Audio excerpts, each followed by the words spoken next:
caraman duduwa, caramagare. Akwai wani bako a gidan mai gari. Caraman duduwa, caramagare. Ya Hujjaj! Ya Hujjaj!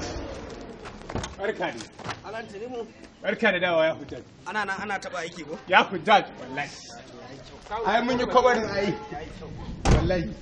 Ai mantuwa ne. Ya oke. Shine na dawo zan dauki. Oke.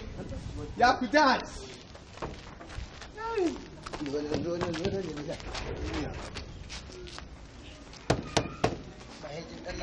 Ha? Ya manta waya ta saman mota. Duniya.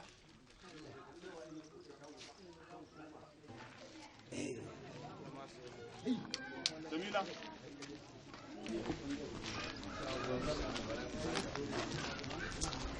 ‘Yan mata tuma. Wallahi, wato da alama dai kamar bakuwa ce ke ko? Wallahi ni bakuwa ne. Na ga alama, wato na ga kina wato da Allah miki sura kin ga wannan?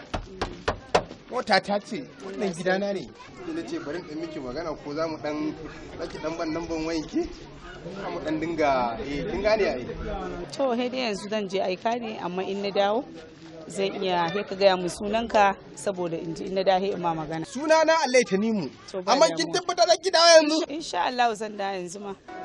To kin san ina da mitin ne zan jira ki kake yi wannan gidan Allah dan ya dan ya hakuri. Hello. Dan gwate. Hakuri yanzu ina zuwa. Ina zuwa yanzu ina dan wannan ina zuwa yanzu. Ina da mitin da dan gwate yanzu. Karka da zan da yanzu. Da Allah yi sauri da Allah. Ba da da Allah. Kai.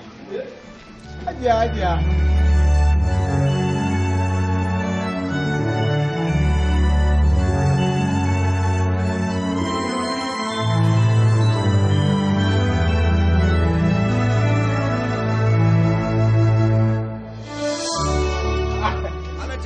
Hujjaj! Ana nan har yanzu? Ka fito? Yawwa. Ya Hujjaj! A dawo yawwa. Yawwa ya kamanta waya kai. A sama ne ai. Hankalin yayi gaba ai. Wallahi. Ka shiga gida ka ce wa Hajiya. Idi zai zo a bashi dubu. An gama ya alhaji. Zai zo a bashi dubu. An gama.